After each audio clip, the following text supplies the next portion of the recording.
సన్నగుంటే ఒకడు మురిసి మురిసిపోతాడు. ఎత్తు కాదు కురుస కాదు మీకో సత్యం చెబుతాను.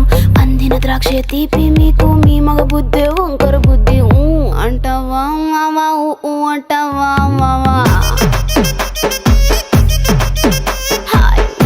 అంటావా మావా అంటావా మావా.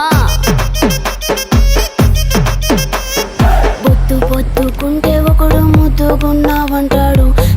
సన్నంగుంటే ఒకడు సరదా పడిపోతుంటాడు. బొద్దు కాదు సన్నం కాదు వంపు సంపు కాదండి. ఒంటిగా సిక్కామంటే చాలు మీ మగ బుద్ధే వంకర బుద్ధి. అంటావా మావా అంటావా మావా.